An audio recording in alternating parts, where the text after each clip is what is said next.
तो सच्चिदानंद रूपाय यानी भगवान महाविष्णु के वर्णन हुआ यहाँ।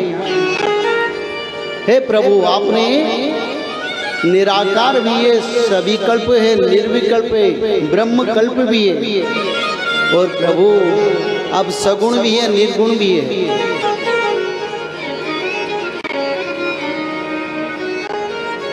प्रभु आपने सारा विश्व ब्रह्मांड का निर्माण किया,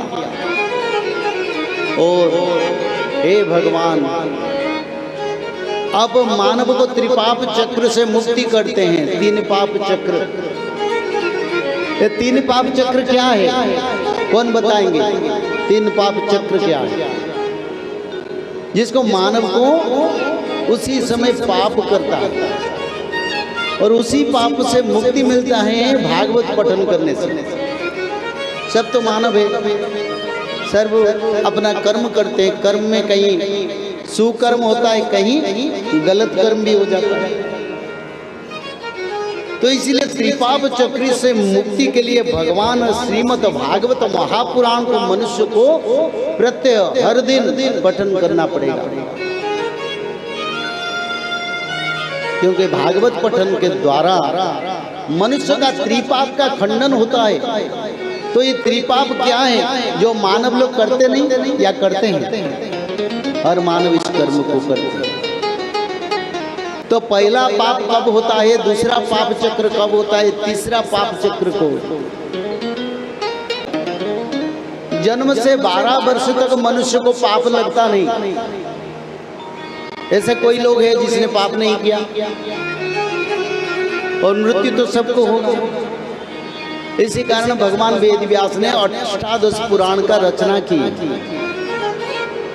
12 वर्ष तक पाप लगता नहीं, 12 से 35 वर्ष तक जो कर्म करता है पहला पाप चक्र है, पहला ताप चक्र है, जिसमें मनुष्य को पाप लगता है।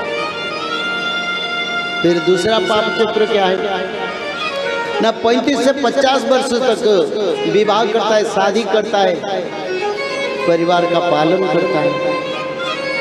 उसी समय जो कर्म करता है वो दूसरा पाप चक्र है। फिर तीसरा पाप चक्र क्या है, वानप्रस्थ समय 50 से मृत्यु तक जो मनुष्य कर्म करता है वो तृतीय पाप चक्र से तापत्रय विनाशाय श्री कृष्णाय वयं नमो। हे प्रभु, मेरा त्रिपाप चक्र से मेरे को मुक्ति करो, मैं मानव जीवन से उद्धार चाहता। आनंद एक बार मन चल रे, वृंदावन जाएंगे, हाथ उठाइए। देखिए ये जो काशी क्षेत्र, कल बारिश हुआ रात को, और आज के मौसम 7 दिन के मौसम ऐसे रहेगा। क्यों रहेगा? सभी देवताओं का आगमन हुआ है, क्योंकि यहाँ भविष्य शास्त्र कल के भगवान के बारे में विचार होगा। 7 दिन का मौसम बदलता है जहाँ भी कथा हो। आनंद एक बार हरि हरि, क्योंकि सभी देवताओं का संगम हुआ है। कहाँ?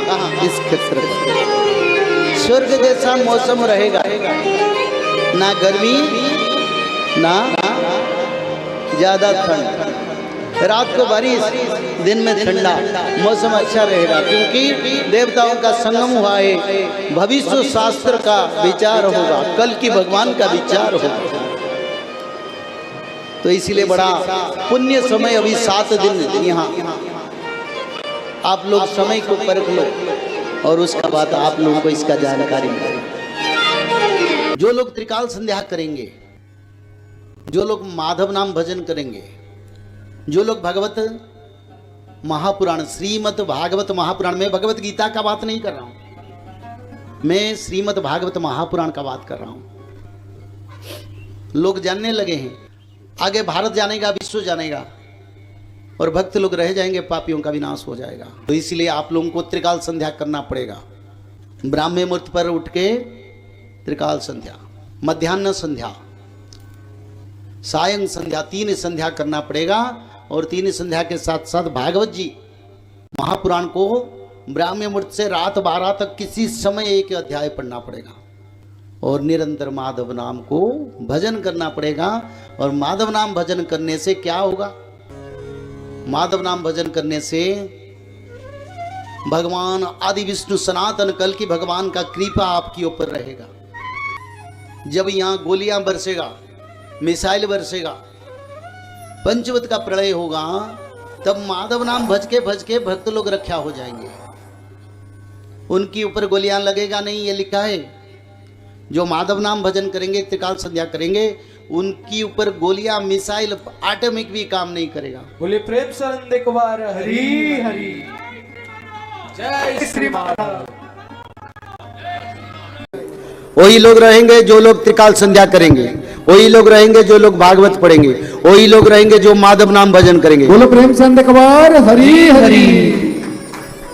क्योंकि अब समय नहीं है। जय श्री माधव। जल प्रलय, महामारी और भूकंप, अग्नि प्रलय, वर्ल्ड वार 3 और महाविनाश, ये तो एक दिन होना ही है। लेकिन इस सब से आप बच कैसे सकते हैं? सबसे पहले नॉनवेज खाना छोड़ दीजिए, अंडा भी नहीं खाना है, और किसी भी तरह का नशा मत करिए, और गलत काम मत कीजिए, और सत्य, प्रेम, दया, क्षमा और शांति का आचरण कीजिए। और 3 चीज कीजिए। उसमें से सबसे पहला है त्रिकाल संध्या यानी त्रिसंध्या। उसको दिन में 3 बार करते हैं। जैसे सुबह में करते हैं ब्रह्म मुहूर्त में, सुबह 4 बजे से लेकर के 6 बजे के बीच में आप कभी भी कर सकते हैं। लेकिन आपको समय नहीं मिला तो समय आप आगे पीछे कर सकते हैं, आधा घंटा 1 घंटा पीछे कर सकते हैं। दोपहर में 11:30 बजे से लेकर के दिन का 1 बजे तक कर सकते हैं। उसके बीच में शाम को 5 बजे से लेकर के 6:30 बजे तक कर सकते हैं। दिन भर में 1 बार नहा के त्रिकाल संध्या जरूर करें। बाकी समय आप हाथ पैर मुंह धोकर भी कर सकते हैं, और 3 बार आप श्री गंगे बोल करके स्टार्ट कर सकते हैं। जो दूसरा उपाय है वो है श्रीमद् भागवत महापुराण पठन। दिन में 1 अध्याय जरूर पढ़े। दिन भर में 1 अध्याय जरूर पढ़े। वो भी ना हो सके तो 1 पन्ना तो जरूर पढ़े। अगर उतना भी समय नहीं है तो 1 श्लोक जरूर पढ़े। तीसरा उपाय, माधव नाम का जप करें, निरंतर करें, कोई भी काम करते हुए करें, हमेशा माधव नाम का जप करें। त्रिसंध्या का पीरियड, श्रीमद् भागवत महापुराण का पीरियड और भविष्य मल्लिका का फ्री ई बुक भविष्य मल्लिका पुराण, ये सब आपको डिस्क्रिप्शन बॉक्स में मिल जाएगा। भविष्य मल्लिका के बारे में अधिक जानकारी के लिए आप भविष्य मल्लिका के वेबसाइट पर संपर्क कर सकते हैं, भविष्यमल्लिका.com। और अधिक जानकारी के लिए भी कल्कि अवतार ऑफिशियल चैनल को देख सकते हैं, जहां पर मल्लिका के बारे में खुलकर बातें रखी गई है, जहां पर आप लगभग 1000 जितना वीडियो आपको देखने को मिल जाएगा। और भी आपको अधिक जानकारी जानना है त्रिसंध्या के बारे में और कोई आपको सवाल है तो नीचे दिए गए नंबरों पर आप संपर्क कर सकते हैं।